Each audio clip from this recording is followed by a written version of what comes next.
Si vous mettez tout ensemble, vous pouvez certainement dire qu'il existe de bonnes preuves montrant que les commandants sur le terrain, ainsi que les commandants supérieurs, sont impliqués dans des crimes de guerre à Gaza. C'était le professeur Omar Bartov. Le professeur Bartov est historien à l'université Brown et détient le titre, croyez-le ou non, de professeur Samuel Pisar d'études sur l'Holocauste et le génocide. Ce qui est intéressant à son sujet, c'est qu'il a commencé son parcours en plein cœur du conflit en Israël où il est né. De là, il a gravi les échelons académiques de l'université de Tel Aviv jusqu'à Oxford. Le professeur Bartov s'est fait un nom en se plongeant dans certains des aspects les plus sombres de l'humanité, comme l'Holocauste et le génocide. Malgré, ou probablement à cause de, la gravité de son sujet de recherche, il a développé une manière de jeter une nouvelle lumière sur ces événements.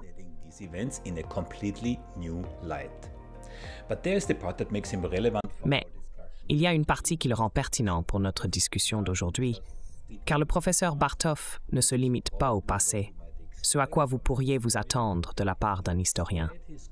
Au lieu de cela, il a des réflexions sérieuses sur ce qui se passe en ce moment, en particulier concernant la situation en Israël et en Palestine.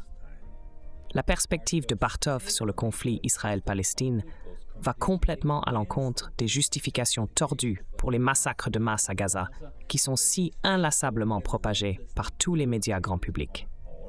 Comme vous le verrez dans un instant, Bartov a le courage de parler, et il le fait au risque personnel.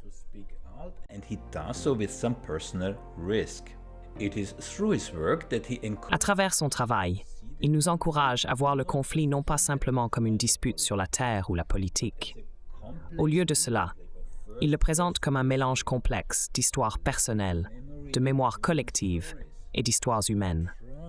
Ces éléments mettent en lumière les traumatismes et comment les identités et les vies des gens sont profondément enchevêtrées dans ces conflits. Notre discussion, par conséquent, n'est pas à propos de théories académiques abstraites. Plutôt, le professeur Bartov se concentre sur la compréhension des causes profondes du conflit. Il souligne également l'importance de partager cette compréhension avec un public qui, comme vous, n'est plus satisfait de la propagande, de la désinformation et des fausses nouvelles.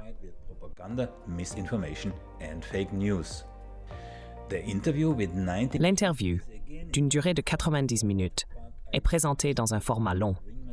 Je n'ai pas pu me résoudre à la réduire pour s'adapter à l'algorithme de YouTube pour une plus large diffusion.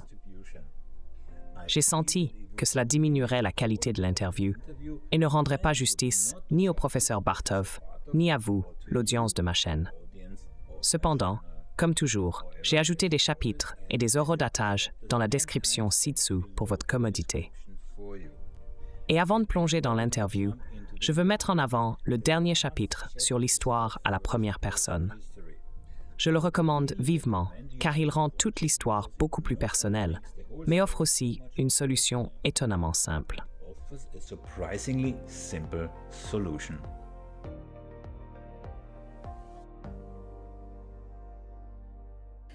Omar Bartov, many greetings from... Omer Bartov, beaucoup de salutations des sombres Pays-Bas au Cambridge ensoleillé, ou devrais-je dire pluvieux, dans le Massachusetts.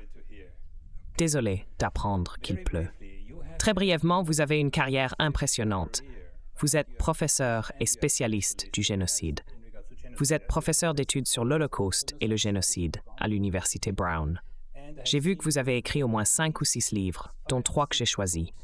Génocide, l'Holocauste et Israël-Palestine, et un autre, Voix sur la guerre et le génocide, qui concerne, je crois, des témoignages de première main, si je ne me trompe. Oui, et j'ai effectivement publié 10 livres. D'accord. J'ai échoué lamentablement dans mes recherches. J'ai trouvé 6 livres. Et puis il y a un autre, Anatomie d'un génocide. Exact, oui. J'ai choisi le témoignage à la première personne parce que cela m'intéresse particulièrement, mais nous y reviendrons plus tard. Maintenant, le Musée de l'Holocauste des États-Unis vous a qualifié de l'un des plus grands experts mondiaux sur le sujet du génocide. Dans un instant, je vous donnerai l'occasion d'expliquer pourquoi. Plus récemment, j'ai vu que vous aviez signé 2 pétitions, mais il pourrait y en avoir plus. Encore une fois, j'en ai trouvé que 2. Si vous me dites que c'est 4, alors c'est plus. Oui, Académique pour la paix était la première, je crois, en août de cette année, abordant le problème majeur, l'occupation. Et il y avait une seconde, exhortant Biden à arrêter l'assaut sur Gaza. Les 2 ont été signés. La dernière fois que j'ai vérifié, entre 2 et 3 000 universitaires ont signé ces pétitions. Exact.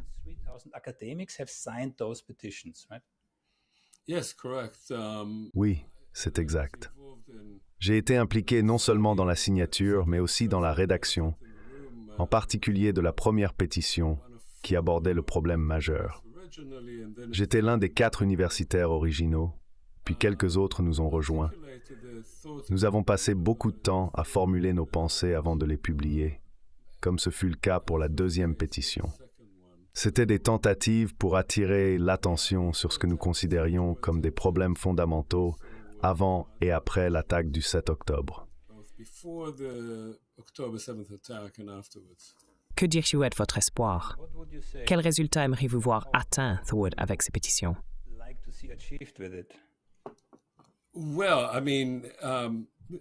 Eh bien, l'éléphant dans la pièce que nous avons abordé le 4 août a mis en lumière ce que nous percevions comme le contraste frappant entre les importantes manifestations se déroulant en Israël à l'époque contre la soi-disant réforme judiciaire et les intentions réelles derrière ces réformes. La réforme judiciaire proposée par le gouvernement Netanyahou visait à affaiblir considérablement le pouvoir judiciaire et à renforcer le pouvoir exécutif. Nous étions très favorables aux manifestations. Cependant, nous avons souligné que les manifestants ne reconnaissaient pas l'éléphant dans la pièce, l'occupation. L'occupation du peuple palestinien et de leurs terres était en fait la motivation principale derrière les réformes judiciaires. Le but ultime de ces réformes était d'intensifier les colonies en Cisjordanie et de l'annexer finalement.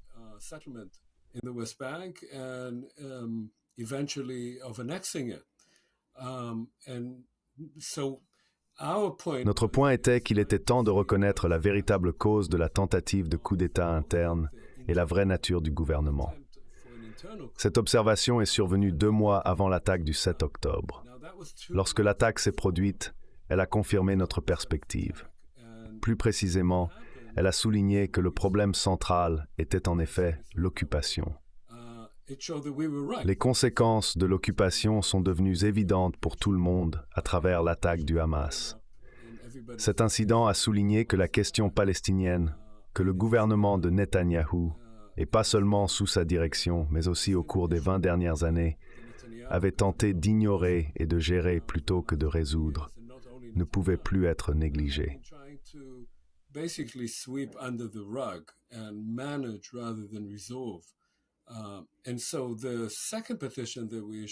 Ainsi, la 2e pétition que nous avons émise était beaucoup plus spécifique concernant la violence en cours à Gaza. Nous avons condamné l'attaque odieuse du Hamas, qui incluait le meurtre d'enfants et de personnes âgées, ainsi que des viols. Il n'y avait rien dans cette attaque qui pouvait être approuvé, et cela a résulté en des centaines d'otages, incluant des personnes âgées et des enfants. Cependant, la réponse d'Israël a été une attaque massive sur Gaza, avec le nombre de victimes civiles dépassant les 20 000 à ce jour. Nous avons soutenu qu'on ne peut pas répondre à un massacre par un autre massacre et qu'il est temps de travailler vers un cessez-le-feu avec pour objectif de trouver une résolution politique à ce conflit plutôt que d'essayer de le bombarder hors d'existence.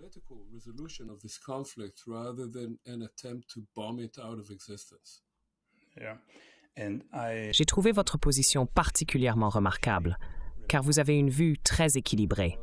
Malgré le fait que, si j'ai bien compris, votre belle-fille était dans le kibboutz qui a été attaqué, et l'un de vos membres de la famille est en fait l'un des otages. Cela rend votre position vraiment remarquable.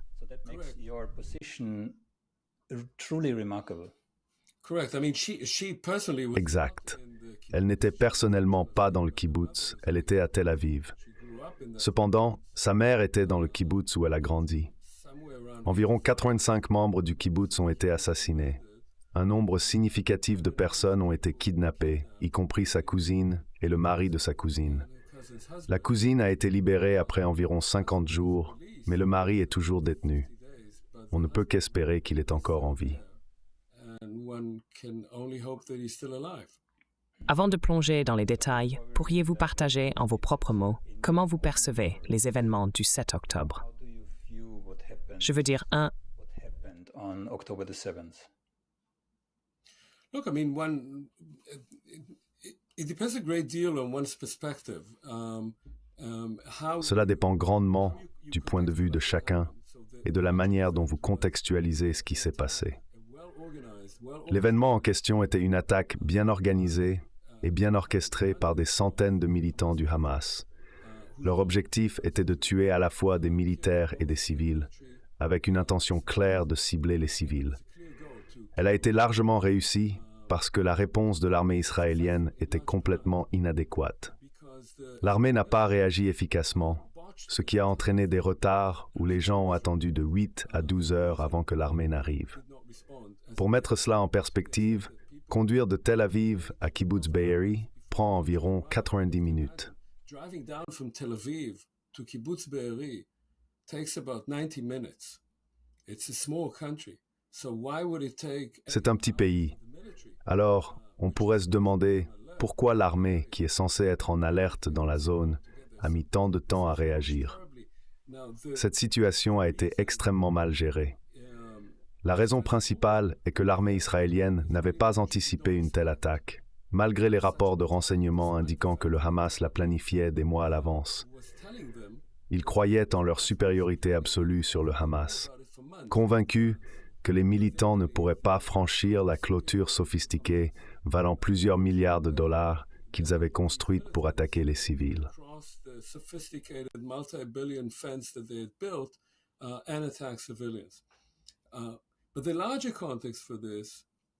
Le contexte plus large de cette attaque, qui était odieuse et visait à tuer des civils et à humilier les gens, est qu'Israël croyait pouvoir confiner plus de 2 millions de personnes dans un petit territoire sous des conditions de siège.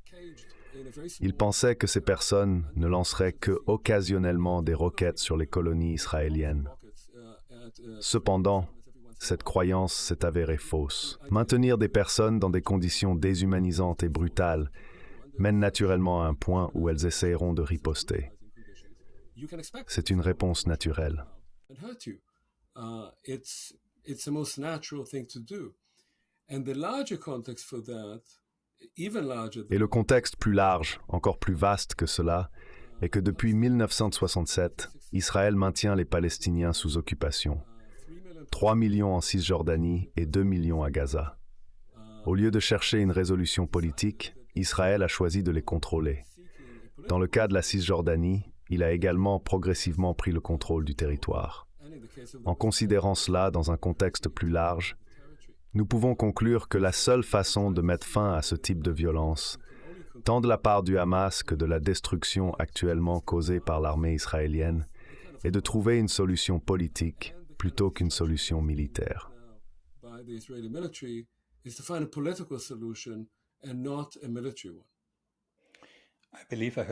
Je crois vous avoir entendu dire que lorsque vous étiez soldat, il y avait environ 350 000 personnes à Gaza, et maintenant il y en a 2,2 millions.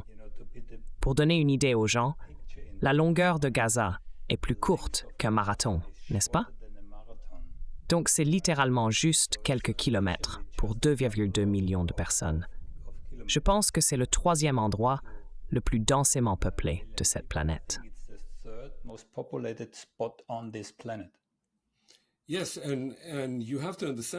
Oui, vous devez comprendre qu'actuellement, la partie nord de Gaza est essentiellement une mer de débris. Elle a été détruite. Des photographies ont été reçues juste au cours des 2 derniers jours, ou à peu près, depuis que certains médias étrangers ont finalement été autorisés à entrer. Ces 2,2 ou 2,3 millions de Palestiniens sont maintenant compressés dans une partie de plus en plus réduite de la bande de Gaza, sans aucune infrastructure pour les soutenir. Le danger que cela se transforme en une catastrophe humanitaire totale est imminent. À l'heure actuelle, certainement pas assez n'est fait pour prévenir cette catastrophe humanitaire en cours.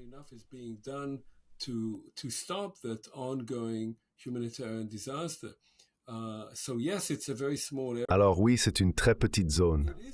Nous savons que d'autres endroits sont similaires. C'est une zone qui pourrait être transformée. Elle pourrait être développée en une zone très prospère. Beaucoup de personnes peuvent vivre dans de petites zones si elles se voient offrir des opportunités. Il y a un port maritime là-bas. Il pourrait y avoir un aéroport là-bas. Mais rien de tout cela n'a été fait. Au contraire, cela est devenu essentiellement une zone où les gens sont enfermés, sans aucune perspective d'une vie meilleure. Et c'est cela qui doit changer. Yeah, you said it not twice, Kate. Ouais, tu as utilisé le mot « enfermé », pas juste une fois. Avant que je me plonge dans le sujet du conflit Israël-Palestine, il y a un an, ma compréhension de ce que signifie être enfermé pour les Palestiniens était vague. J'ai entendu Netanyahou dire « ça fonctionne, nous nous séparons, nous avons des tunnels et des passerelles ». Mais la réalité est incroyable. Il faut se réveiller à 4 heures du matin et attendre pendant 3 heures devant une porte, avec des centaines, sinon des milliers d'autres personnes, serrées dans ce qui est littéralement une cage. Elle est fermée de tous les côtés, même par le haut. Vous êtes à la merci de quelques soldats là-bas. L'humiliation se produit tous les jours.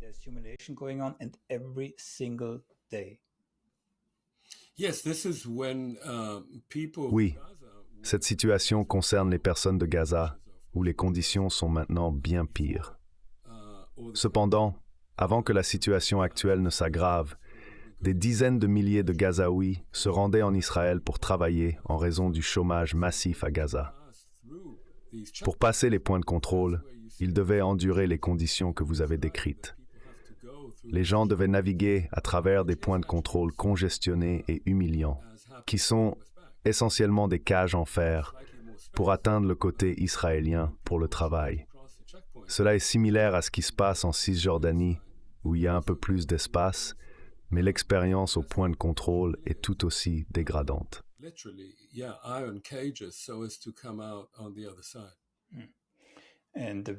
Ouais, et maintenant, l'attention du monde est sur Gaza, n'est-ce pas? Mais il y a un second conflit, quelque peu caché, qui se déroule en Cisjordanie. Je crois que plus de 300 Palestiniens sont morts depuis le 7 octobre, n'est-ce pas? Les colons, ces milices militarisées presque, n'est-ce pas? Je pense que Ben Gvir a distribué 10 000 fusils automatiques à eux, n'est-ce pas?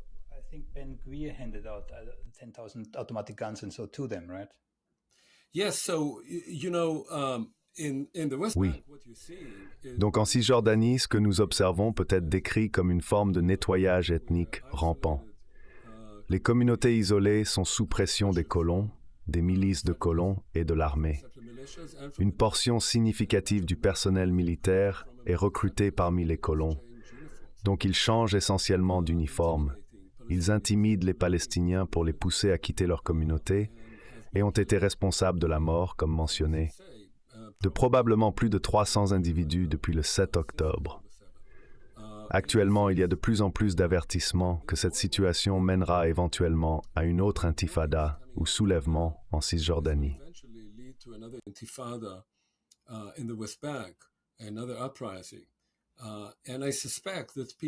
Et je soupçonne que des personnes comme Ben Gourion et d'autres leaders des colons, que ce soit dans le gouvernement ou en Cisjordanie, espèrent que cela se produise parce qu'alors ils pourraient enfin faire intervenir l'armée israélienne pour essayer de pousser un grand nombre de Palestiniens hors de la Cisjordanie. C'est leur rêve. C'est ce qu'ils veulent faire. Et c'est probablement la raison pour laquelle il n'y a pas eu de soulèvement en Cisjordanie. Les Palestiniens là-bas comprennent qu'une force massive pourrait être utilisée contre eux à ce stade. Donc cela se passe en quelque sorte sous le radar. Ce n'est pas largement rapporté, mais il y a une violence continue de la part des colons et de l'armée. La plupart des personnes tuées le sont par des soldats, et il y a très peu de reportages et à peine une enquête sur l'un de ces meurtres.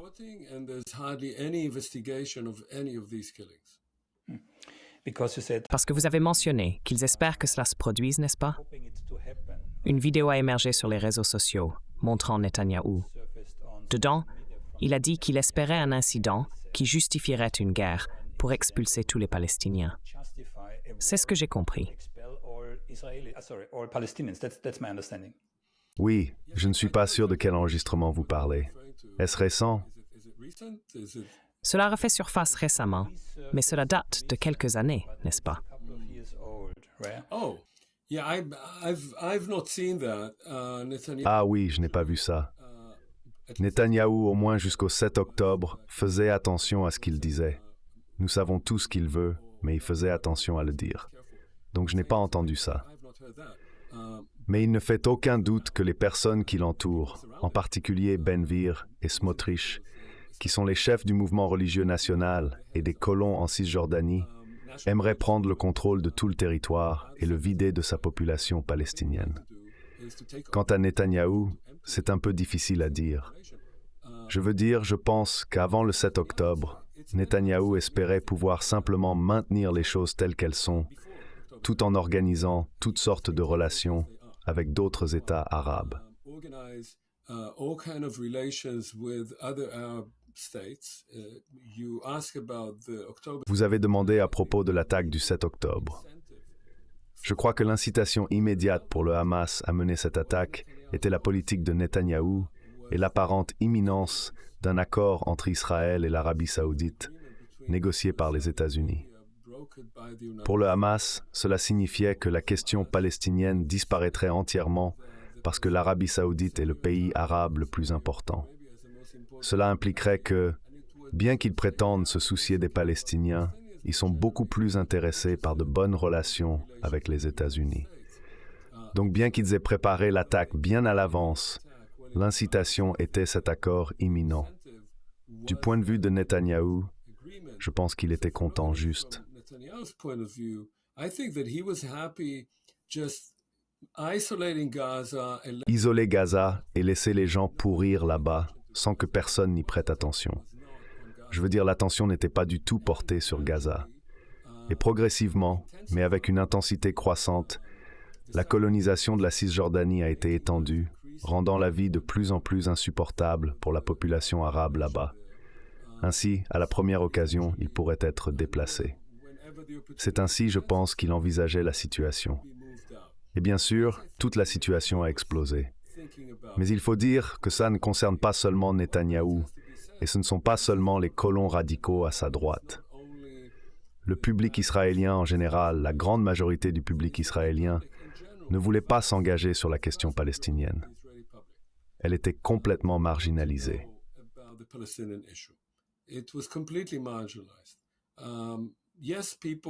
Oui, les gens étaient appelés à servir, et ils patrouillaient ces zones, que ce soit en patrouillant les frontières de Gaza, ou en faisant irruption dans des maisons et en travaillant au point de contrôle en Cisjordanie. En général, le public acceptait cela, pensant « Oui, nous pouvons faire cela pour le futur proche, et cela ne nous nuit en aucune manière. » L'économie prospérait et les gens s'amusaient. Pendant ce temps, ces 5 millions de Palestiniens vivaient dans des conditions de plus en plus dégradées. Ainsi, Netanyahou travaillait avec le public, qui, même ceux qui ne l'avaient pas élu, dans l'ensemble, acceptaient cela comme la réalité. Cette réalité a complètement changé. Elle ne peut revenir. Quoi qu'il arrive maintenant, vous ne pouvez pas inverser ce qui s'est passé le 7 octobre, et bien sûr pas la destruction à Gaza.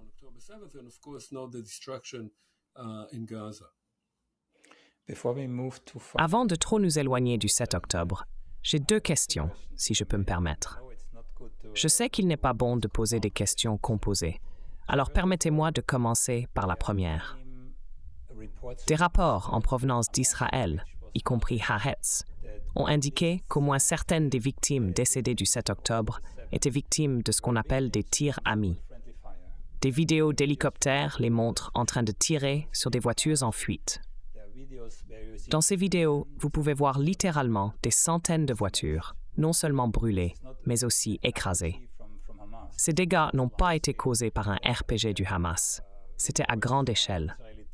Il y a des rapports de chars israéliens tirant sur un kibbutz, où ils savaient qu'il y avait à la fois des otages et des terroristes. Cela m'amène à ma deuxième question concernant la doctrine Hannibal. Je vous laisse commenter les deux. The Hannibal doctrine. I leave it to you to comment on both.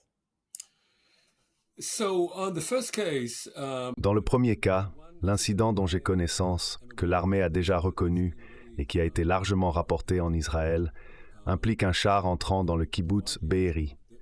Ce char a été ordonné par un général présent sur le terrain de tirer au moins un obus dans ou près d'un bâtiment. L'intention était de faire s'effondrer le bâtiment, qui était connu pour contenir à la fois des otages et des militants du Hamas. Ce cas semble être complètement authentique, malgré de nombreuses rumeurs concernant d'autres incidents. there were hostages and militants, Hamas militants, and we know that also from a woman who. Nous le savons également grâce à une femme qui était là-bas et qui a réussi à s'échapper. Elle a informé le général qu'il y avait des otages à l'intérieur. C'est un cas dont nous sommes conscients et je soupçonne qu'il y en avait d'autres. Cependant, cela ne diminue en rien la gravité du massacre perpétré par le Hamas. Rien dans cette situation ne sert à justifier ce que le Hamas a fait, y compris les viols et autres atrocités.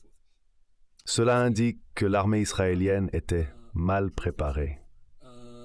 La réponse a été complètement chaotique et il y a eu des cas où les commandants militaires sur le terrain ont agi de manière extrêmement irresponsable. Extremely irresponsibly as military commanders on the ground. So there were cases of heroism. Alors il y a eu des actes d'héroïsme, avec des individus se précipitant avec des pistolets pour sauver les autres. Cependant, il y a également eu des cas où l'armée a agi de manière précipitée. Plus important encore, concernant votre deuxième question, il ne s'agit pas seulement de ce qui est appelé la doctrine Hannibal. Un exemple notable, actuellement débattu dans certaines parties d'Israël, implique 3 otages qui ont réussi à s'échapper et qui se sont cachés pendant quelques jours. Ils ont ensuite été tragiquement tués par des tirs amis. Initialement, un tireur d'élite les a abattus d'une très courte distance, et par la suite, d'autres troupes ont également ouvert le feu sur eux. A sniper and then by other troops. The last one was shot by other troops. Apparently about 15 minutes later, he managed to escape. Environ 15 minutes plus tard, il a réussi à échapper aux tirs israéliens, mais a ensuite été abattu. Les circonstances sont révélatrices, car au moins l'un d'entre eux savait exactement comment éviter d'être abattu par les troupes au sol, qui étaient sous le feu et craignaient d'être attaqués. Il leur a instruit de retirer leurs chemises pour ne pas sembler porter d'explosifs. Ils ont également improvisé un drapeau blanc et crié aux soldats en hébreu. De plus, ils ont écrit sur les murs avec des restes de nourriture, déclarant « Nous sommes des otages. Il y a 3 otages ici. » Malgré ces efforts, ils ont été abattus. Cet incident ne suggère pas que les troupes israéliennes avaient l'intention de tirer sur leurs propres otages.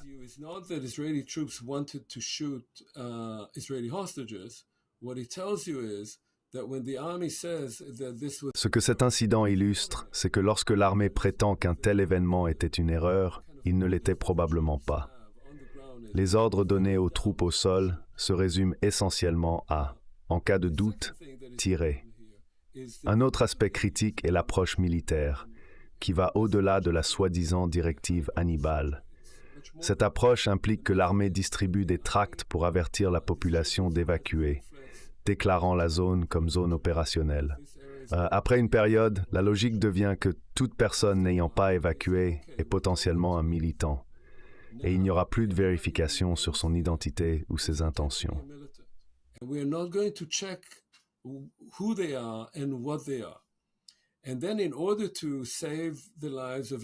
Pour sauver la vie des troupes israéliennes, l'armée de l'air, l'artillerie lourde, les chars et les bulldozers sont déployés pour aplatir la zone. Cela entraîne un nombre élevé de victimes civiles. Après avoir été sommés d'évacuer, ceux qui restent derrière, que ce soit en raison de maladie, de vieillesse ou d'un refus de quitter leur foyer, sont considérés comme des ennemis potentiels et risquent d'être tués. Cette procédure, développée par les FDI pour des opérations antérieures, a été initialement mise en œuvre à une échelle relativement petite dans certaines parties de la bande de Gaza.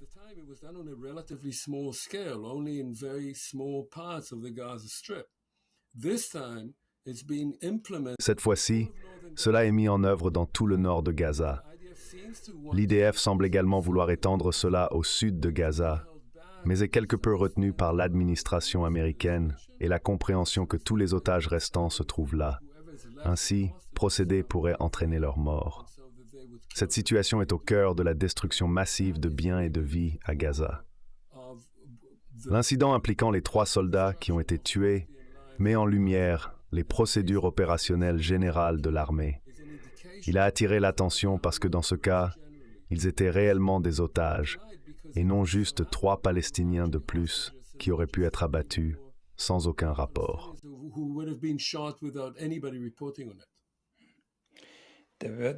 Il y a eu des incidents où l'armée a distribué des tracts pour encourager les gens à partir, n'est-ce pas? Beaucoup de personnes sont effectivement parties par des couloirs prédésignés. Cependant, je suis au courant d'au moins 3 incidents où ces groupes d'évacués ont été bombardés. Donc en tant qu'extérieur, j'essaie de comprendre. Ces 3 incidents étaient-ils des accidents? Ces couloirs étaient censés être sûrs pour les personnes fuyant, n'est-ce pas? Alors, quelle est la raison pour laquelle Israël bombarde ces personnes? Veulent-ils vraiment qu'elles partent? C'est en fait ma question.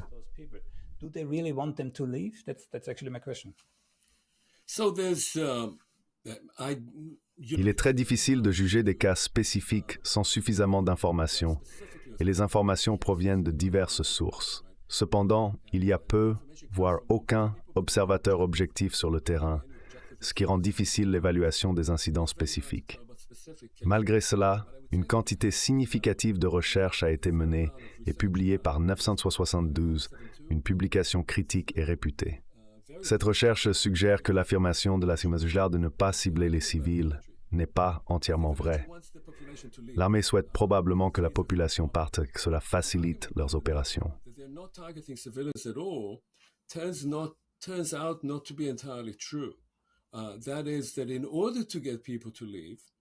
Afin d'encourager les gens à évacuer, l'armée a ciblé des zones peuplées de civils, leur fournissant un fort incitatif à partir.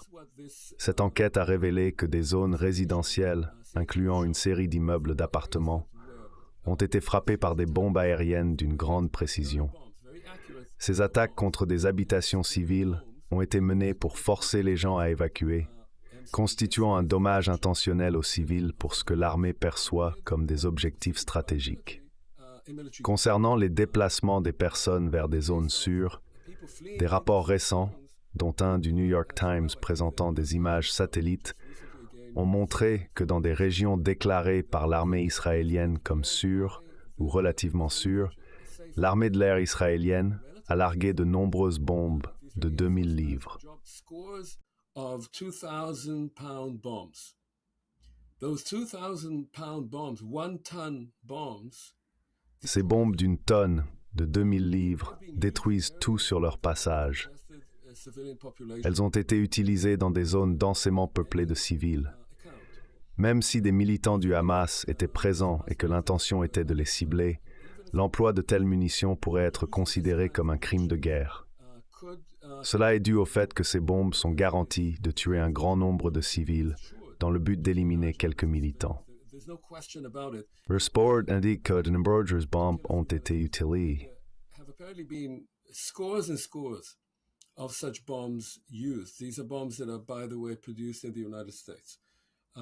Ces bombes, d'ailleurs, sont produites aux États-Unis.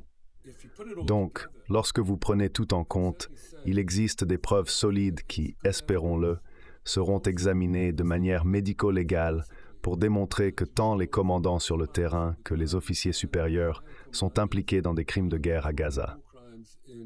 Il est incertain qu'une telle enquête ait jamais lieu, mais si c'est le cas, les preuves suggèrent fortement qu'il s'agissait de crimes de guerre. De plus, il est important de reconnaître, non seulement pour l'équilibre, mais pour la vérité, que les actions menées par le Hamas le 7 octobre constituaient également un crime de guerre et un crime contre l'humanité. Si cela était possible d'arrêter ceux qui ont orchestré ou exécuté ces actions, ils devraient également être jugés pour ces crimes. Cependant, un crime ne justifie pas un autre.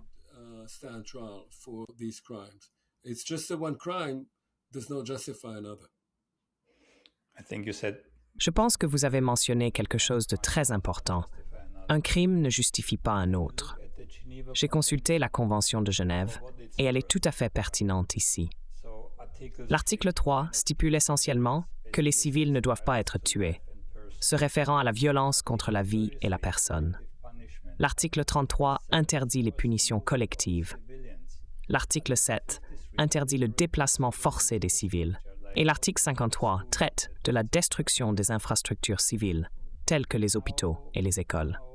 Étant donné cela, quel est l'impact ou l'utilité d'une institution comme la Convention de Genève dans des situations comme celle-ci?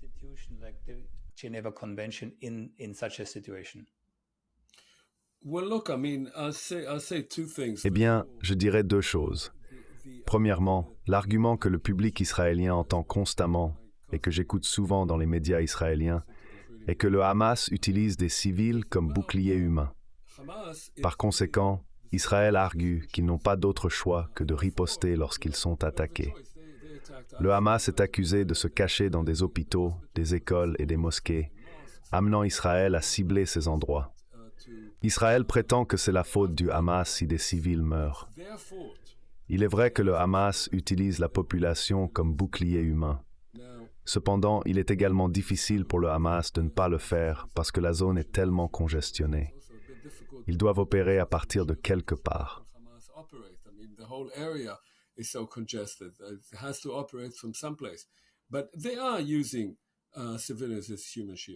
Utiliser des civils comme boucliers humains ne justifie pas les actions des FDI. Cette logique pourrait être présentée au public israélien pour apaiser les inquiétudes, mais elle n'est pas conforme au droit international. Selon le droit international, une armée occupant ou participant à un combat dans une zone est responsable des civils présents. Si cette armée blesse des civils, comme le stipule la Convention de Genève et d'autres protocoles, en ne les protégeant pas, en leur causant du tort, ou en créant des conditions menant à leur mort, elle pourrait commettre des crimes de guerre.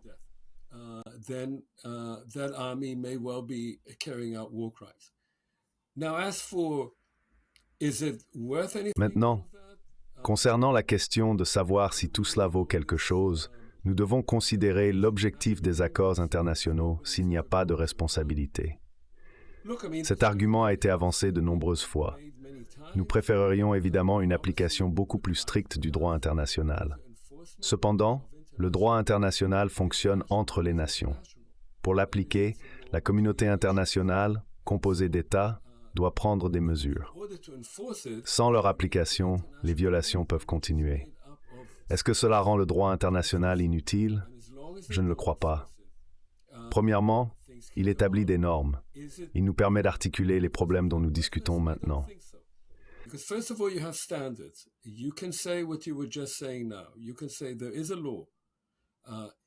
Vous pouvez dire qu'il existe une loi convenue par plusieurs nations, y compris l'État d'Israël, qui est signataire des conventions de Genève. Pas à tous les protocoles, mais à la Convention de Genève elle-même. Vous pouvez vous référer à cela et dire que ces actions sont des crimes. Maintenant, ils ne seront peut-être jamais traduits en justice, mais nous pouvons dire, selon notre jugement, que cela semble être des crimes. Deuxièmement, à long terme, je pense que les gens s'en préoccupent. Un développement intéressant est que l'armée israélienne, depuis pas mal de temps maintenant, pas quand j'ai servi dans l'armée, mais dans les années plus récentes, est accompagnée de grands cohortes d'avocats. Ces avocats sont là pour s'assurer que tout ce que fait l'armée israélienne peut être présenté comme acceptable selon le droit international.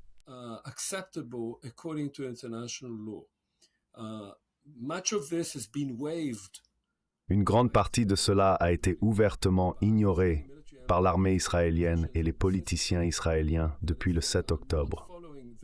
C'est-à-dire qu'ils ne suivent pas les règles qu'ils s'étaient fixées avant le 7 octobre. Ils se comportent de manière qu'ils auraient eux-mêmes trouvée inacceptable avant le 7 octobre. Mais tout cela est observé. Et je pense que dire que c'est inutile serait une erreur, parce que le droit international, malgré tous ses défauts et problèmes, est mieux que de ne pas l'avoir.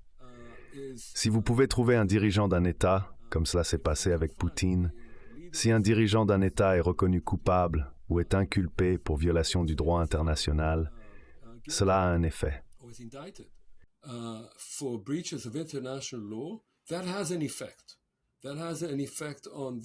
Cela a un effet sur la capacité du leader à se déplacer librement et sur sa légitimité, pas nécessairement aux yeux de son propre peuple, mais certainement dans le reste du monde. Cela a un impact, bien qu'il ne soit pas aussi fort qu'on pourrait l'espérer. Concernant la Cour pénale internationale, la CPI, il est important de noter que les États-Unis ne sont pas signataires. Les États-Unis jouent un rôle significatif à l'échelle mondiale, souvent perçu comme le gendarme du monde. Cette absence rend l'application plus difficile. Cependant, avoir la CPI est toujours préférable à ne pas l'avoir du tout. C'est ainsi que je le vois.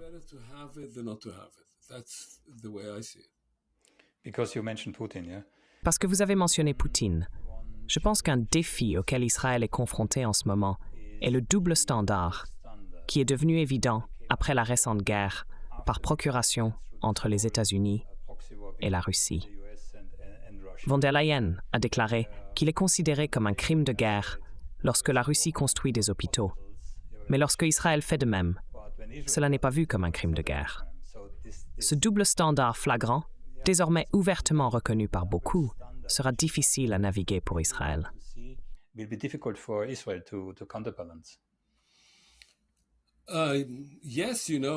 Oui, je veux dire, regardez, ce qu'Israël fait maintenant, complètement indépendamment de ce que la Russie fait en Ukraine, se tient par lui-même. Nous n'avons pas besoin de le comparer à ce que la Russie fait pour dire que c'est complètement inacceptable. L'argument que les Israéliens ont essayé de faire, bien que pas très efficacement, est que sous ces hôpitaux se trouvaient des quartiers généraux du Hamas et ils y ont trouvé des tunnels. Les preuves sont, au mieux, ambivalentes ou ambiguës.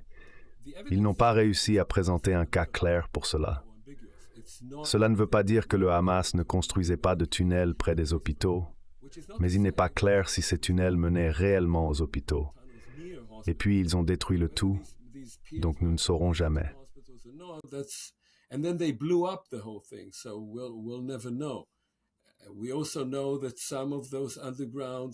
Nous savons également que certaines des structures souterraines sous l'hôpital Shifa ont été construites par les Israéliens à l'époque. Ils savaient tous les deux où elles se trouvaient et les ont construites pour d'autres objectifs. Par conséquent, nous n'avons pas besoin d'impliquer la Russie dans cette discussion. Il y a un aspect intéressant à cela. Je trouve ça quelque peu ironique que le président Biden ait soutenu que tant Israël que l'Ukraine devaient être défendus parce qu'ils sont deux démocraties. Cependant, les situations en Israël et en Ukraine sont en fait tout à fait différentes. But in fact, of course, the case of Israel and Ukraine are exactly the opposite. In the case of Ukraine, Ukraine was... Dans le cas de l'Ukraine, c'était une démocratie et un État souverain aux frontières internationalement reconnues qui a été envahi par un autre pays. Ce pays est une autocratie avec une histoire d'impérialisme, cherchant à étendre son empire de nouveau en Ukraine, où il avait autrefois de l'influence. D'autre part, Israël était impliqué dans la répression d'un soulèvement dans les zones qu'il occupe. Israël est l'occupant, et Gaza est effectivement occupé par Israël, du moins en termes de ses frontières extérieures. Par conséquent, cette situation ne représente pas une démocratie se défendant, mais plutôt une démocratie s'engageant dans des actions agressives contre des personnes et des territoires qu'elle occupe. And territories that it had occupied. As for its status as a democracy, Israël contrôle une zone allant du fleuve Jourdain à la mer, de la Galilée ou de la frontière libanaise jusqu'à la péninsule du Sinaï. Dans cette zone, il y a 7 millions de Palestiniens et 7 millions de Juifs. Cependant, seuls les 7 millions de Juifs ont des droits démocratiques complets. Cela a été remis en question par leur propre gouvernement juste dans les mois précédant le 7 octobre. Les 2 millions de Palestiniens qui sont citoyens israéliens sont effectivement des citoyens de seconde classe. Les 3 millions de Palestiniens en Cisjordanie n'ont pas accès à la démocratie. De plus, les Palestiniens dans la bande de Gaza sont assiégés par Israël et vivent sous le règne du Hamas, qui n'est pas démocratique. Par conséquent, affirmer qu'Israël est la seule démocratie au Moyen-Orient nécessite de voir la situation à travers un prisme très spécifique pour accepter cet argument.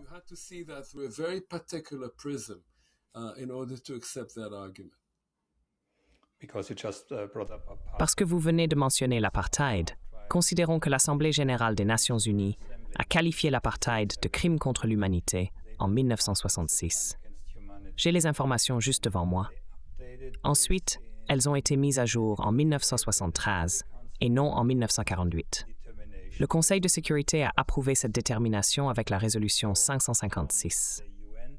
Du point de vue de l'ONU, nous pouvons débattre sémantiquement s'il s'agit d'apartheid maintenant ou non, mais les caractéristiques sont là. Donc, c'est encore une autre étiquette que nous pouvons appliquer à ce conflit.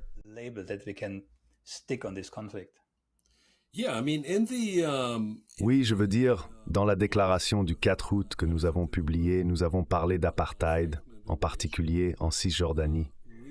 Fait intéressant, beaucoup de personnes qui ont signé cette déclaration étaient plutôt des universitaires grand public, y compris ceux qui écrivent sur le génocide, l'Holocauste, l'histoire juive, et un bon nombre de chercheurs israéliens également. Ce sont des personnes qui, 1 an plus tôt, n'auraient pas signé une pétition incluant le mot apartheid. Mais cette fois, ils l'ont fait. C'était 2 mois avant l'attaque par le Hamas. La raison, je pense, pour laquelle les gens l'ont signé est qu'ils ont finalement compris ce que ce gouvernement était en train de faire et ce qu'il essayait de faire, tout à fait à part du contexte plus spécifique ou plus général de la règle israélienne en Cisjordanie.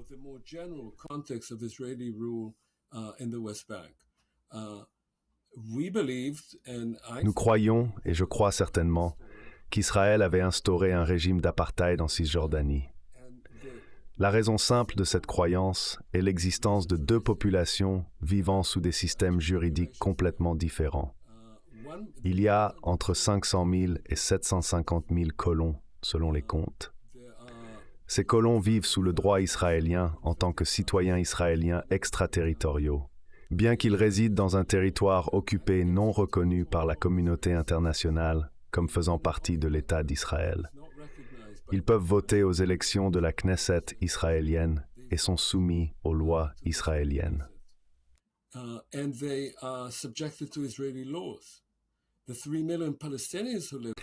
Les 3 millions de Palestiniens qui y vivent sont régis par le droit militaire. Ils sont jugés dans des tribunaux militaires où les juges sont des avocats de réserve. Ces lois sont sévères et les Palestiniens ont des droits très limités. Ils peuvent être détenus indéfiniment sous arrestation administrative, parfois pendant des années, sans limite claire. Lorsqu'ils sont jugés pour des crimes présumés, ni eux ni leurs avocats ne sont autorisés à voir les preuves, car elles sont considérées comme un secret militaire. Par conséquent, ils peuvent être emprisonnés et reconnus coupables sans être informés des accusations spécifiques portées contre eux. Cela crée une situation totalement surréaliste et injuste.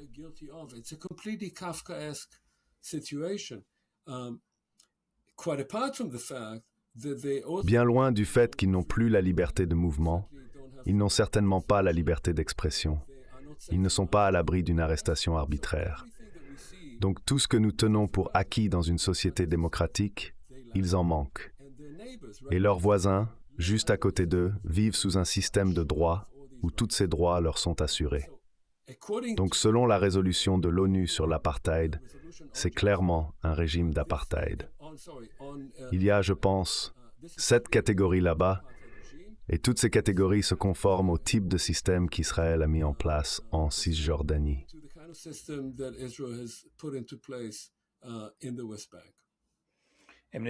Amnesty International a publié un rapport cette année intitulé « Apartheid automatisé ». Il va encore plus loin, discutant des systèmes de reconnaissance faciale haute résolution et des algorithmes d'intelligence artificielle connus sous le nom de Wolfpack. Ceux-ci sont ensuite intégrés dans des systèmes de tir autonomes, menant à des exécutions entièrement automatisées. Automated executions, right? Yes, only that Oui, vous avez raison. Ils utilisent toutes ces techniques, autant que je sache. Bien sûr, toutes les forces de police du monde les utilisent maintenant. La Grande-Bretagne, par exemple, a des caméras de sécurité à chaque coin de rue. Donc, une partie de cela est un problème plus large. Mais je riais aussi parce que l'armée israélienne s'est tellement appuyée sur ces systèmes automatisés. Cette dépendance aux systèmes automatisés, y compris les mitrailleuses électriques, était une des raisons pour lesquelles le Hamas a si facilement franchi la clôture et lancé des attaques. Ces systèmes ne fonctionnent que si vous êtes préparé à toutes sortes de scénarios, ce qui clairement, l'IDF ne l'était pas.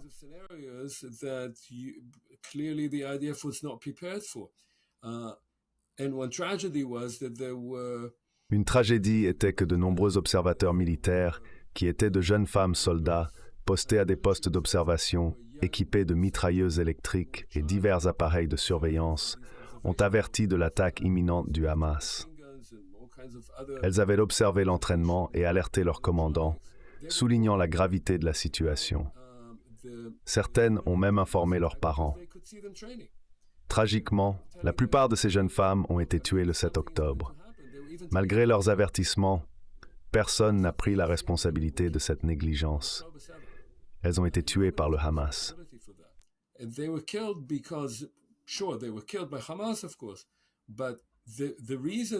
La raison pour laquelle personne n'a prêté attention aux avertissements était due à une sorte d'arrogance au sein de l'armée israélienne. Cette arrogance était à la fois machiste et une confiance excessive en leur système électronique sophistiqué. Ils croyaient que malgré l'entraînement du Hamas, ils ne pourraient pas surmonter les défenses électroniques d'Israël. Cette approche a été utilisée par Israël pour des actions de police, en particulier en Cisjordanie, où l'armée agit plus comme des forces de police que comme des troupes de combat. Cependant, cette stratégie est insuffisante contre des groupes bien organisés comme le Hamas. Si le conflit devait s'intensifier dans le nord contre le Hezbollah, se reposer uniquement sur des systèmes électroniques serait insuffisant. Des soldats entraînés sont essentiels, et pas seulement une dépendance à l'armement électronique. Parce que vous avez mentionné la possibilité que la guerre s'étende vers le nord, peut-être même jusqu'au Liban, n'est-ce pas? À ma connaissance, la force israélienne actuelle manque d'expérience au combat, n'est-ce pas?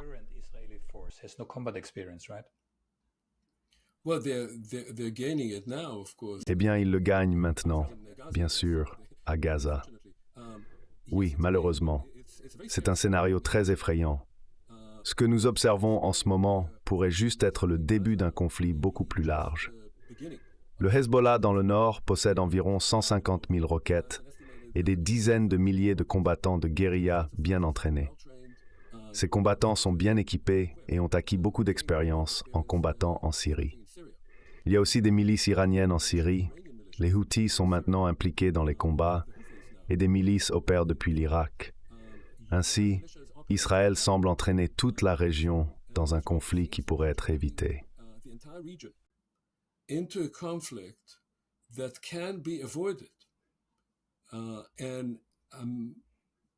Il est difficile de comprendre la logique derrière cela, car si Israël devait entrer au Liban maintenant, cela élargirait la guerre et mettrait une pression immense sur son propre militaire, son économie et la communauté internationale.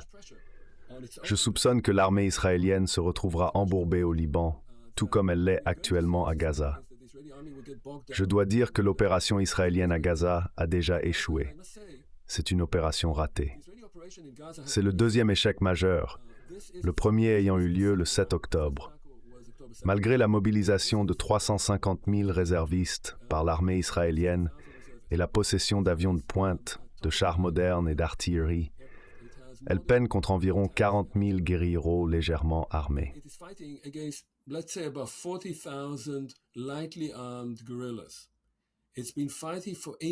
Il se bat depuis 8 semaines et n'a pas atteint ses deux objectifs. Le premier objectif était de libérer les otages. Ceux qui ont été libérés l'ont été pendant un cessez-le-feu, pas à cause des opérations israéliennes. Cependant, les 129 autres otages sont toujours retenus. De plus, cela n'a pas détruit le Hamas, ni sa direction politique, ni ses capacités militaires. Voici la situation après 8 semaines de combat. Je ne pense pas qu'il sera capable d'atteindre ses objectifs. Ce qu'il peut faire, c'est détruire Gaza, mais il n'a pas atteint ses objectifs militaires. S'il se dirige maintenant vers le Liban, il sera embourbé dans des combats pendant des années, sans aucune issue claire.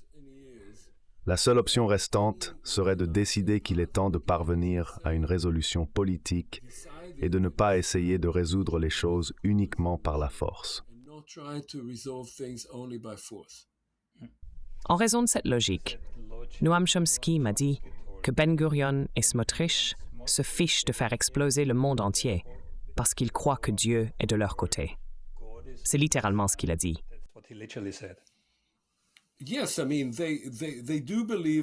Oui, ils croient que Dieu est de leur côté.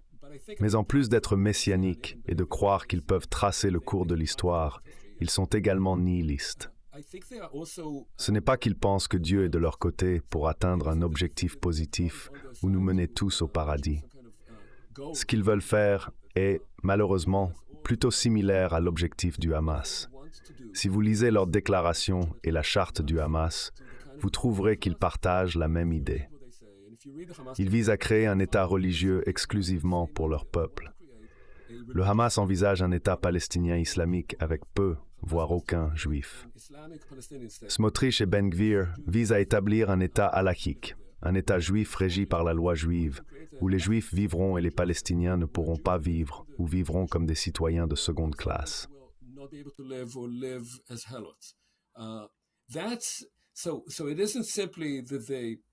Donc il ne s'agit pas simplement de leur croyance en Dieu. Ils croient que tous les moyens sont justifiés pour atteindre leur objectif, indépendamment de la destruction causée. Smotrich a été cité disant essentiellement que les otages n'ont pas d'importance. L'objectif principal est de détruire Gaza, et si des otages meurent dans le processus, alors soit. De telles déclarations sont sans précédent parmi les politiciens israéliens. Même si leurs actions auraient pu impliquer cette attitude par le passé, ils n'ont jamais fait explicitement de telles déclarations. Par conséquent, nous avons affaire à des fanatiques des deux côtés. Et même s'ils peuvent prétendre que Dieu est de leur côté, la question plus critique est leur fanatisme et leur zèle. Ils représentent le principal danger dans cette région. Malheureusement, ce genre de fanatisme devient plus courant, pas seulement dans cette région, mais aussi dans d'autres pays du monde. Oui, je vous ai entendu mentionner que le nettoyage ethnique peut dégénérer en génocide. Donc, en considérant ces 4 catégories, crimes de guerre, génocide, nettoyage ethnique et crimes contre l'humanité, où nous situons-nous sur cette échelle?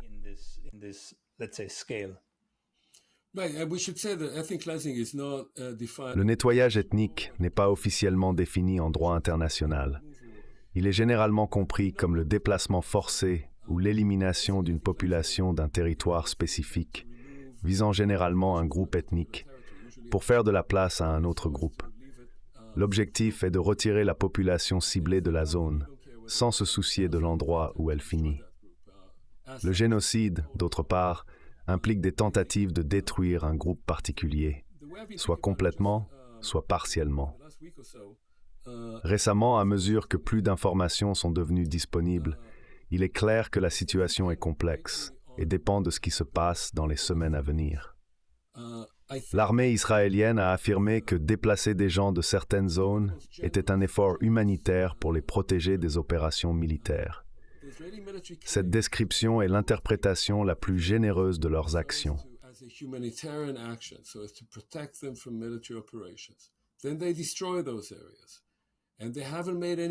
Ensuite, ils détruisent ces zones sans prendre aucun engagement pour permettre aux gens de revenir. Si les gens ne sont pas autorisés à revenir, ou s'ils sont poussés plus loin dans le Sinaï ou ailleurs, cela ressemblerait à un nettoyage ethnique. L'argument selon lequel ils ont été déplacés pour les protéger semblerait alors n'être que de la propagande. Il est incertain qu'ils seront autorisés à revenir. Cependant, la trajectoire actuelle suggère qu'ils ne le pourront peut-être pas. Cela signifierait effectivement qu'ils ont été nettoyés ethniquement.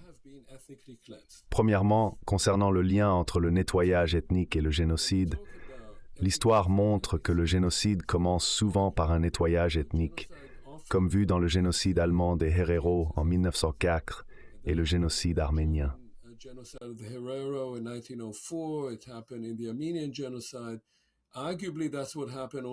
Il est possible d'arguer que ce schéma était également présent lors de l'Holocauste. Initialement, le plan était d'expulser les Juifs. Cependant, lorsqu'il est devenu évident qu'il n'y avait nulle part où ils pouvaient aller, les nazis ont jugé que la solution la plus humaine était l'extermination. Cette logique est le reflet de l'idéologie nazie. Considérant la situation à Gaza, où plus de 2,2 millions de personnes vivent dans des conditions extrêmement exiguës, sans accès adéquat à l'eau ou à la nourriture, souffrant non seulement des actions militaires, mais aussi des épidémies et de la famine, une logique dangereuse pourrait émerger. Il pourrait y avoir une tentation de tuer des gens pour les forcer à fuir, ce qui pourrait dégénérer en génocide. Cela implique de cibler un groupe ethnique spécifique pour le retirer d'une zone en tentant de l'annihiler. Il semble que nous assistions à un scénario qui se déroule.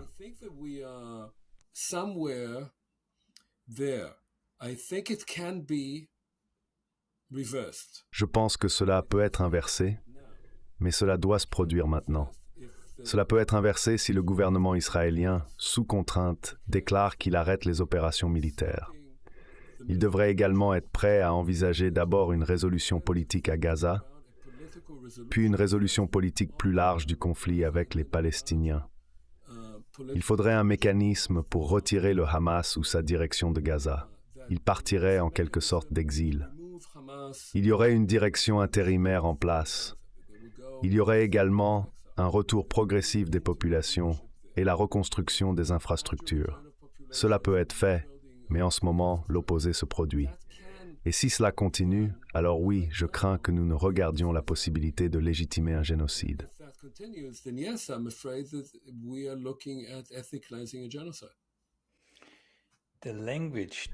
Le langage utilisé par les politiciens, et en effet par le grand public, mais plus significativement par les politiciens, tant en Israël qu'à l'international, particulièrement aux États-Unis, est alarmant de génocidalité. Par exemple, le ministre du Renseignement a déclaré que tous les Palestiniens de Gaza devraient se déplacer vers la péninsule du Sinaï. Je reviens tout juste d'Amman, et il est clair que tant Amman que l'Égypte déploient des chars à leurs frontières pour empêcher Israël de forcer les Palestiniens à entrer sur leur territoire.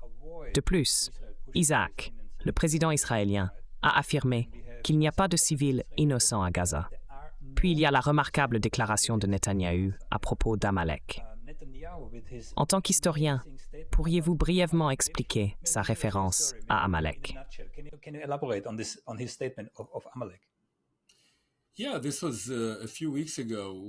Oui, c'était il y a quelques semaines lorsque Netanyahou a dit « Vous devriez vous souvenir de ce qu'Amalek vous a fait ».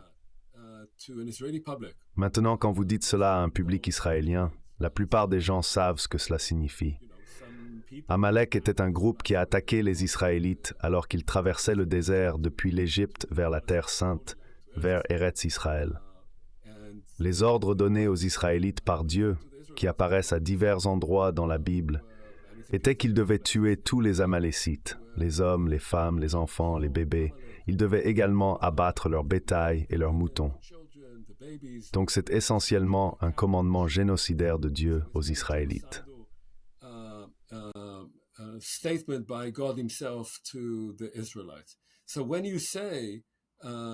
Alors, quand Netanyahou dit « Vous devriez vous souvenir d'Amalek », il fait allusion à ce contexte historique.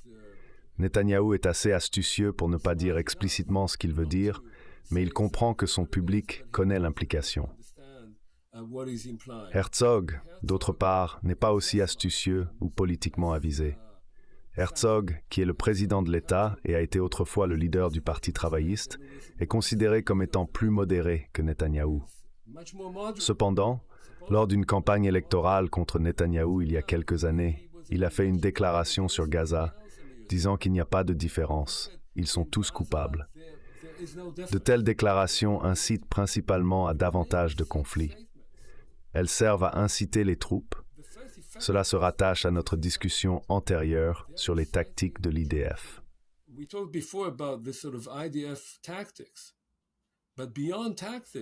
Mais au-delà des tactiques, ces soldats, dont beaucoup sont des réservistes, ont probablement voté pour Netanyahou.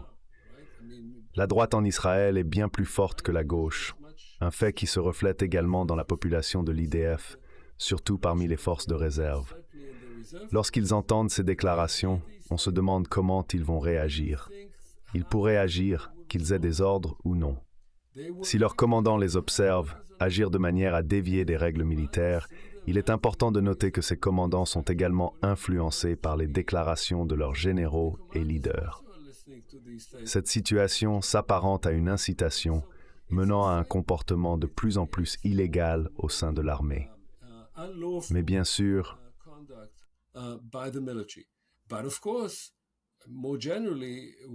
plus généralement, lorsque les dirigeants politiques et les hauts commandants de l'armée utilisent ce genre de langage, y compris des termes déshumanisants, cela devient préoccupant. Par exemple, ils pourraient désigner le Hamas comme des animaux humains. Parfois, ils ne spécifient pas le Hamas. Ils étiquettent largement les gens comme des animaux humains. Dans ces instances, ils font référence aux habitants de Gaza. Le terme « nazi » est également fréquemment utilisé de nos jours. Lorsque vous entendez des discussions à la télévision sur les nazis du Hamas, cela évoque immédiatement l'Holocauste en Israël. Cette comparaison conduit les gens à penser qu'ils combattent des nazis. L'implication est claire. Les nazis doivent être éliminés. La négociation n'est pas une option. Ils croient que tout doit être éradiqué.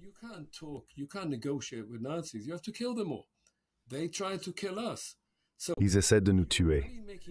Donc vous faites déjà toutes ces connexions, pas juste dans une déclaration générale en se souvenant de ce qu'Amalek a fait ou en les appelant des animaux humains. Non, ils sont étiquetés comme des nazis. Cela implique que tout comme ils ont tué nos ancêtres en Europe, ils essayent maintenant de nous tuer ici et nous refusons d'aller comme des moutons à l'abattoir. Nous allons nous battre. Ce sont les déclencheurs actuellement en opération dans la société israélienne. Et oui, c'est extrêmement préoccupant. Il semble n'y avoir personne en Israël prenant la responsabilité d'arrêter cela. Cela doit être arrêté de l'extérieur. Il y a une possibilité, et c'est faisable, de mettre la pression sur Israël, mais ça n'est pas fait.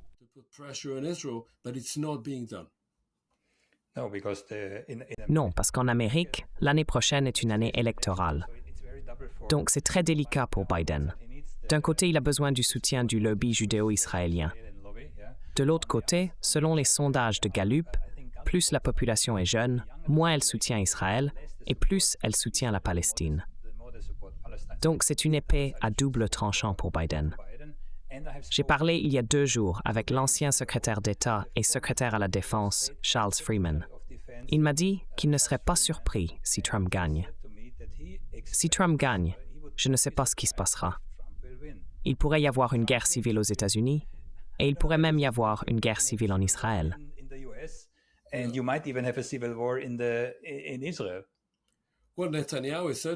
Netanyahou espère certainement ce résultat et prend son temps. Tant que Netanyahou reste au pouvoir, la guerre ne prendra pas fin. Il n'a aucun intérêt à mettre fin à la guerre, car si elle se termine, il pourrait réellement aller en prison. Par conséquent, il va essayer de trouver un moyen de continuer la guerre, espérant que Biden perdra l'élection. Biden a de bonnes chances de perdre l'élection. Personne ne sait qui va gagner, mais clairement, ce qui s'est passé en Israël et à Gaza le met dans une position difficile. Cela est dû au fait que les jeunes électeurs, y compris de nombreux jeunes électeurs juifs, se retournent contre lui. Si vous visitez les universités américaines, ce que je connais bien de mon expérience, vous constaterez qu'il est extrêmement impopulaire. Ce ne sont pas des gens qui voteront pour Trump, mais ils pourraient voter pour un 3e candidat ou ne pas voter du tout, ce qui pourrait aventurer la victoire de Trump.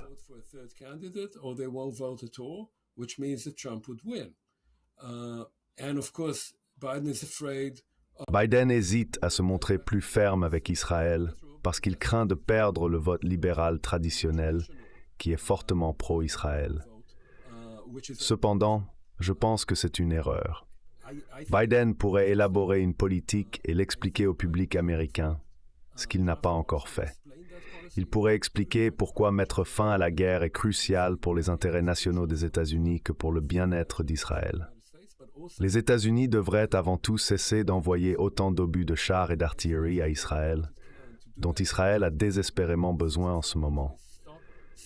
En fait, il y a des rapports en provenance d'Israël indiquant que les approvisionnements en provenance des États-Unis ont ralenti.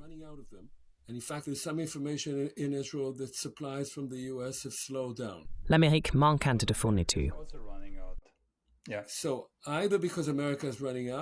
Ainsi, le ralentissement des approvisionnements pourrait être dû à l'épuisement des ressources de l'Amérique ou, comme certains le suggèrent en privé, à des raisons bureaucratiques. Ils impliquent que si la situation ne change pas, les approvisionnements continueront de diminuer. Bien que je n'ai pas d'informations internes, cela semble plausible. Cependant, je crois que cette approche est insuffisante. Cela devrait être une question de politique publique. Les États-Unis doivent déclarer ouvertement qu'il est temps pour Israël de commencer les négociations politiques. C'est crucial non seulement à cause des dizaines de milliers de Palestiniens qui sont morts, mais aussi pour le bien de l'État juif lui-même. Passer à la phase politique est essentiel pour tous les acteurs concernés.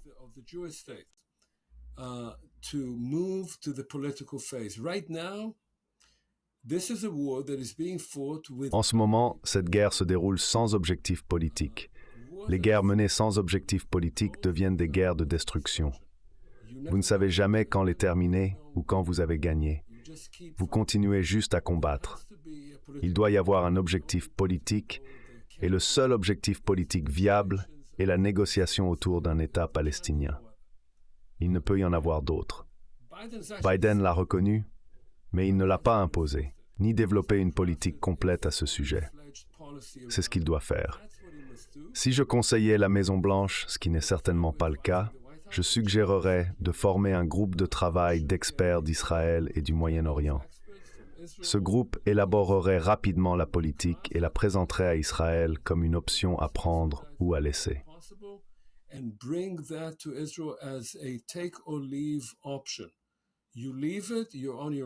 Si vous l'abandonnez, vous serez livré à vous-même. Et ils ne l'abandonneront pas.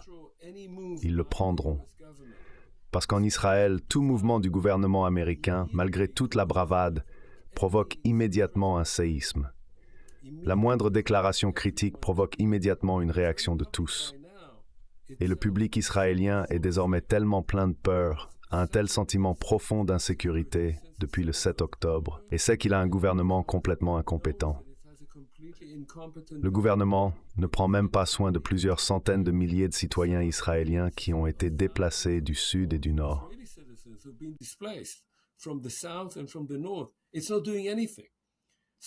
Il ne fait rien, donc le public se sent totalement vulnérable. Si le gouvernement américain devait dire « Regardez, nous vous soutiendrons », mais seulement dans un mouvement politique, plus dans un mouvement militaire, cela pourrait conduire à la chute de Netanyahou, ce qui est nécessaire. Je soupçonne que cela se produira, et ce serait une bonne chose. Cela aboutirait enfin à un gouvernement rationnel en Israël. Ce ne serait pas un gouvernement de gauche ou libéral, mais il serait rationnel. Un tel gouvernement réaliserait qu'il doit commencer le processus politique et mettre fin au côté militaire.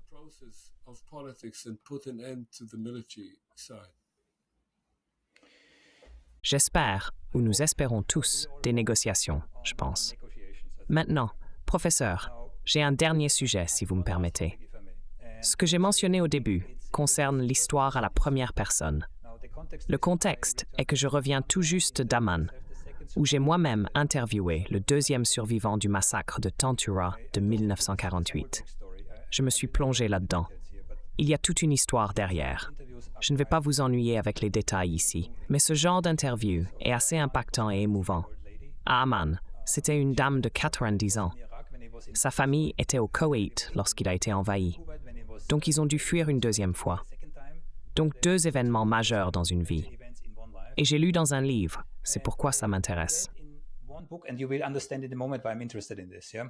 So in your book Genocide, the Holocaust and Israel-Palestine, I believe. Dans votre livre Génocide, l'Holocauste et Israël-Palestine, je crois à la page 20, et je l'ai devant moi, vous avez écrit que précisément parce que le génocide concerne la destruction des groupes en tant que tels, il est du devoir de l'historien de sauver ces groupes de l'oubli, même si ce n'est que dans l'histoire et la mémoire.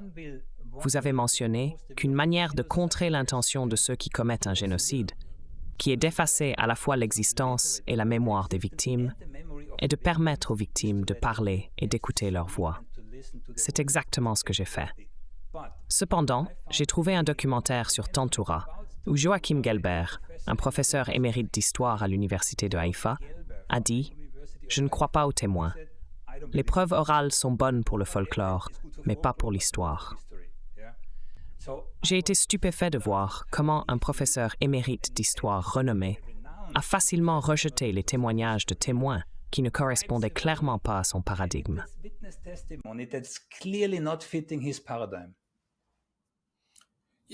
Oui. Lorsque j'ai commencé à écrire et à réfléchir à l'histoire à la première personne et à incorporer de grandes quantités de témoignages dans plusieurs livres, mon attention était portée sur l'Holocauste et non sur Israël-Palestine. De nombreux historiens, y compris des historiens juifs et de nombreux historiens allemands, étaient complètement réticents à l'égard de l'histoire à la première personne. Ils arguaient que la mémoire des gens est peu fiable. Ils se trompent sur les noms et les dates et sont influencés par des événements ultérieurs. Ils insistaient sur le fait qu'on ne peut pas faire confiance à ces récits et qu'il faudrait plutôt utiliser des documents d'archives. Cependant, lorsque vous vous reposez uniquement sur des documents, surtout dans le contexte d'un génocide ou de tout événement extrême, vous êtes limité aux perspectives de ceux qui ont créé les documents. Alors nous devons nous demander qui écrit les documents pendant un génocide.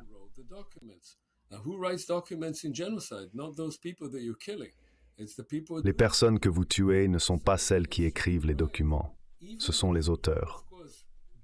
Ainsi, l'histoire qui est écrite, même si l'auteur ne soutient pas le génocide, prenez l'exemple du génocide des Juifs par les nazis, est basée sur des documents créés par des bureaucrates allemands.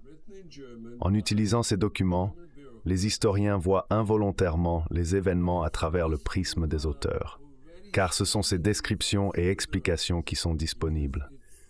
Ce qui manque, c'est la perspective des victimes. Les auteurs ne voient pas les victimes comme des individus. Pour eux, les victimes ne sont qu'un sous-produit de leurs actions. Ils ne connaissent pas les victimes, ne se soucient pas d'elles ou n'interagissent pas avec elles. Dans la mémoire collective des auteurs, les victimes n'existent pas en tant que personnes, seulement en tant que nombre.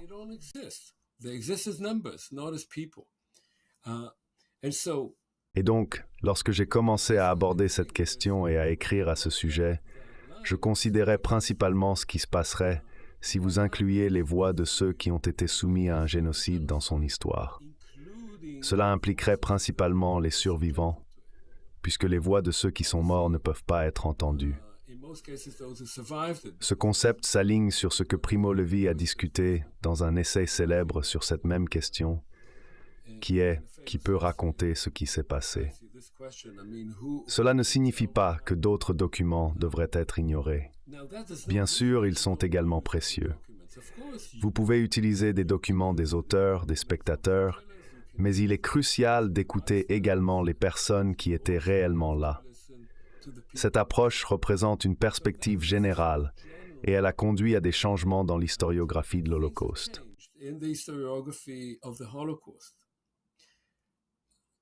Maintenant, si vous considérez la situation d'Israël-Palestine, qui est un événement en cours, contrairement à l'Holocauste qui est terminé, les historiens allemands qui écrivent sur l'extermination des Juifs parlent du passé. Peut-être que leurs parents, grands-parents ou oncles étaient impliqués, mais ils appartiennent à une génération différente, et aucun de ces événements ne se produit maintenant. Cependant, lorsque vous examinez des événements comme ce qui s'est passé à Tantura, il ne s'agit pas seulement de ce qui s'est produit à ce moment-là. Il s'agit aussi de ce qui s'est passé depuis. Si vous parlez avec des Palestiniens, comme vous l'avez probablement fait, ils vous diront que la Nakba, l'expulsion des Palestiniens en 1948, ne s'est pas juste terminée là. C'est un problème continu. Ils sont toujours réfugiés et continuent de faire face à la persécution.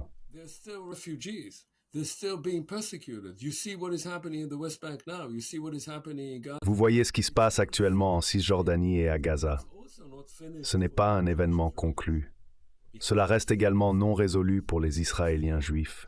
Ils sont toujours impliqués, continuent de dissimuler cette histoire et sont toujours en conflit avec les Palestiniens. Ils continuent de revendiquer des droits exclusifs. Cette situation fait de l'histoire non seulement une affaire du passé, mais aussi une question urgente actuelle. Lorsque nous discutons de qui a le droit de parler de cela, il est important de mentionner que le livre le plus significatif sur l'expulsion de 1948, la Nakba, et la création de la question palestinienne a été écrit par Benny Morris. Je l'ai interviewé. Yeah, I interviewed him.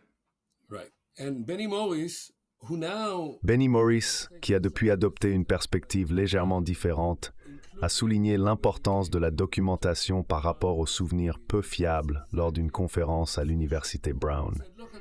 Il a argumenté contre le fait de se fier uniquement aux souvenirs des personnes âgées, qui peuvent être discutables. Morris a insisté sur la nécessité des documents pour l'exactitude historique. Dans son livre, il a utilisé des documents militaires et politiques israéliens pour documenter minutieusement l'expulsion des Palestiniens. La force de son travail réside dans son utilisation de documents israéliens pour prouver la survenue de ces événements. Suite à la publication de son livre, il est devenu indéniable que l'expulsion avait eu lieu.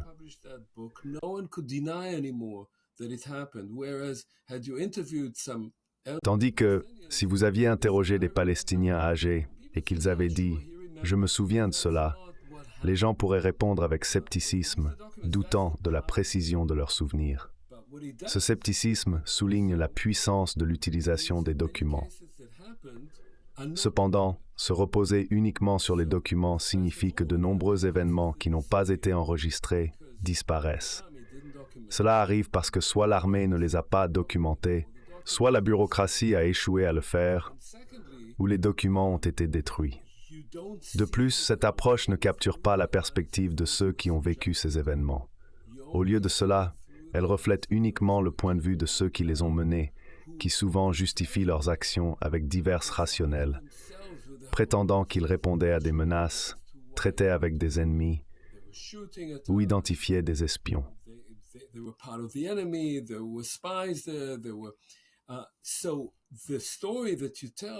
Alors, l'histoire que vous racontez vient avec toutes sortes de justifications intégrées, y compris les voix des personnes qui étaient là, celles qui étaient expulsées et humiliées, vous permet de commencer à comprendre les événements à travers leurs yeux. Cela aide non seulement à reconstruire l'histoire, mais crée également de l'empathie entre vous et ces personnes. Vous commencez à les voir comme vous-même. Par exemple, Golda Meir a visité Haïfa en 1948, juste après sa capture par la Haganah, l'organisation militaire juive d'avant-État. Elle a vu des maisons qui venaient juste d'être quittées par les habitants palestiniens, avec encore de la nourriture sur la table.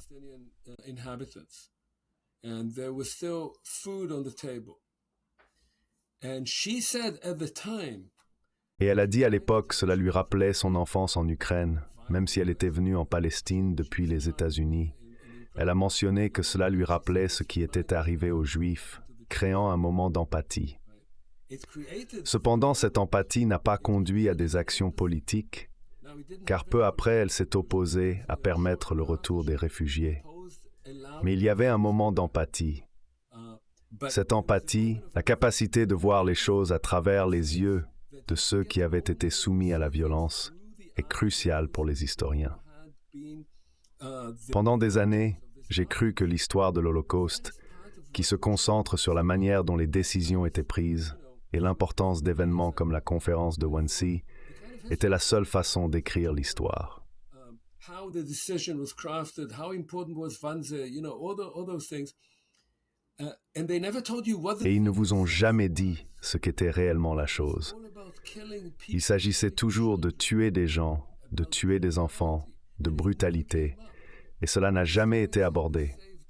Les historiens devaient garder leur distance, n'est-ce pas? Et c'est quelque chose qu'il faut également apporter à l'histoire de ce qui s'est passé en Palestine. Cela ne veut pas dire que la Nakba était comme l'Holocauste. Ce n'était pas comme l'Holocauste. Ce sont deux choses différentes. Mais en écrivant à ce sujet, si vous n'incluez pas les voix des personnes qui ont été soumises à cela, les voix des personnes qui ont perdu leur maison, qui ont perdu leur famille, qui ont perdu leur terre, et qui ont porté cette mémoire de génération en génération, vous ne comprendrez jamais comment fonctionne tout ce peuple.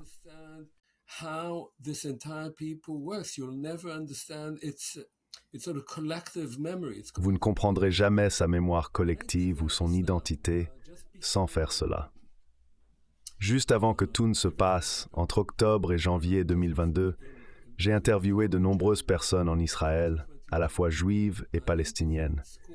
C'étaient des individus de ma génération, nés dans les années 1950, peu après que l'État a été établi. Nous avons longuement discuté des maisons dans lesquelles ils ont grandi. Toutes ces maisons étaient profondément traumatisées, que ce soit parce que les familles venaient d'Europe après l'Holocauste, ou y ont perdu des membres de leur famille, ou parce qu'elles étaient des personnes qui ont perdu leur maison en 1948. Même s'ils sont restés dans ce qui est devenu l'État d'Israël, ils ont perdu leur maison.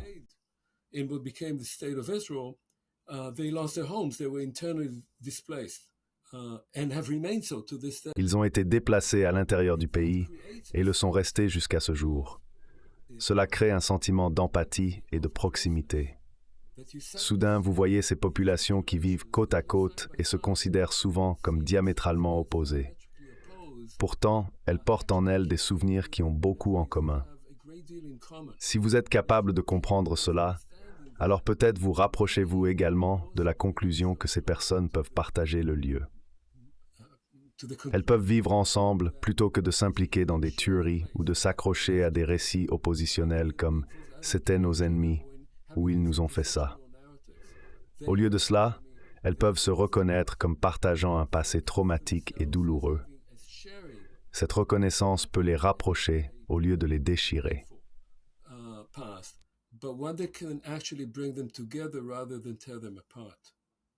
Parler aux survivants favorise en effet l'empathie, qui est l'antidote à la déshumanisation. La solution pourrait très bien résider dans cette approche, s'engager dans le dialogue les uns avec les autres.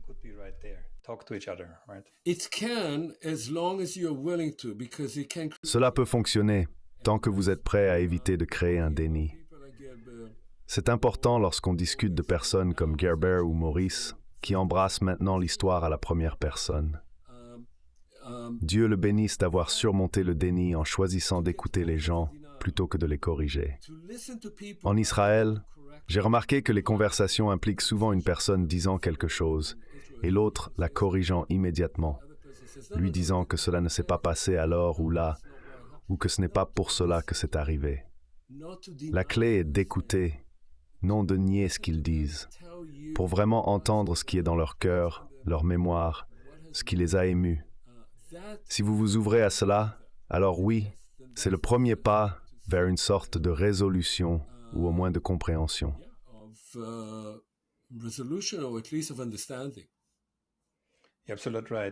Vous avez absolument raison. Nous devons contourner ou surmonter notre biais de confirmation intégré. Sinon, cette approche ne fonctionnera pas. Professeur Omer, vous avez été incroyablement généreux avec votre temps. Je réalise que j'ai largement dépassé le temps qui m'était imparti. Je m'excuse profondément. Je n'ai pas pu me résoudre à vous interrompre. C'était une conversation fascinante. Je ne peux que vous remercier à nouveau pour votre temps. Quelles seraient vos paroles de conclusion? What would be your last concluding words? Nous sommes dans un moment très triste au Moyen-Orient. Je suis né et j'ai grandi en Israël, et ce que je vois me rend très triste. Je suis troublé et inquiet pour l'avenir de la société que je connais, la société des Juifs en Israël et la direction qu'elle prend. Et bien sûr, l'horrible tuerie des Palestiniens à Gaza. Alors, quelles sont mes conclusions?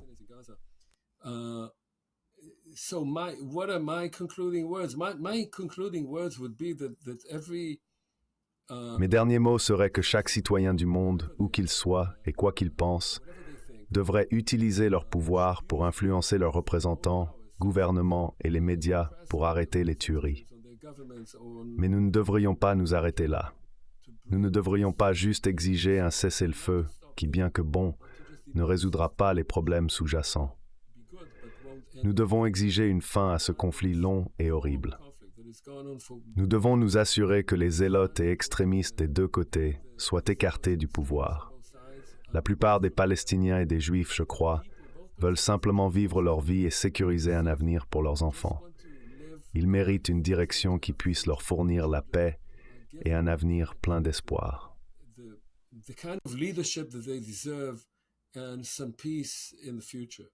Sur cette note, professeur Omer, merci encore. C'était un plaisir de vous parler. Merci beaucoup. Thank you very much.